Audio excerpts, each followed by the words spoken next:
ఆ రోమన్స్ ఎప్పుడైతే రక్షణ పొందలేదు కానీ వారు మతాన్ని మార్చుకున్నారో, వారి ఆచారాలను మారలే. అంతవరకు రోమన్స్ చూసినప్పుడు దే హ్యావ్ పాలిగాడ్స్, అనేకమైన దేవుళ్ళు, వేలాది దేవుళ్ళు. సడన్గా యేసు మాత్రమే దేవుడు. కష్టంగా ఉండింది దానికి.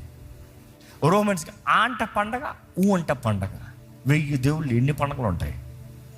ఆంట పండగ, ఊంట పండగ, వారానికి ఒక పండగ పెట్టుకుంటారు. సడన్గా క్రైస్తవులకి ఎన్ని పండగలు ఉన్నాయి? ఏ పండగలు లేవా? ఏంటి ఆ యూతులకు మాత్రం 7 పండగలే సంవత్సరం మొత్తం, అంతేనా? 7 పండగలా? ఏమనే పండగలు? ఇంకా మా పండగలు అయితే వేరే లెవెల్లో ఉంటాయి కదా. ఆ ప్రారంభంలో అలాగే అయ్యి దాని తర్వాత వారి ద్వారంగా ఇంట్రొడ్యూస్ అయింది. ఆది సంఘపు బిషపులని ఏం చేయాలని అర్థం కాక ఏం చేశారంటే,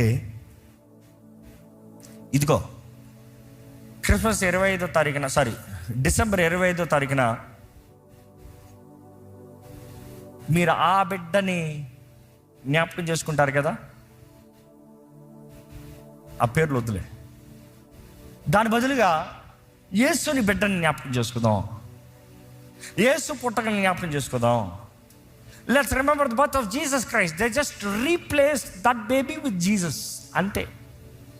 so the birth of Jesus celebration from 25th December ఒకటే ఆది బిషప్లు నిర్ణయించారు. సంఘం అంతా సెలబ్రేట్. ఓకే, మన మేజర్ పండగ రోజున ఈ పండగ పెట్టుకుంటున్నాం.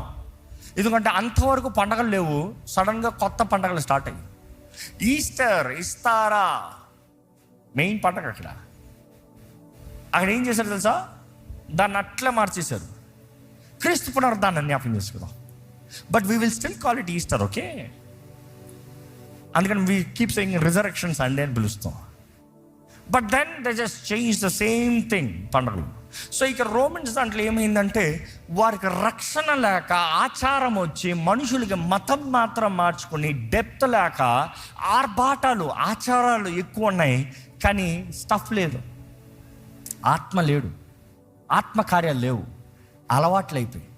సో ట్రెడిషన్స్ అంటారా, ఓ ఆర్భాటాలు అంటారా, ఘనం, అంతా సూపర్, అంతా ఇంకో సర్వీస్ ఇట్ట వెళ్ళాలి, ఇదిగో ఇది ఇట్ట జరగాలి, ఇది ఇట్లుండాలి, అంతా grand grand grand. But is there holy spirit? No.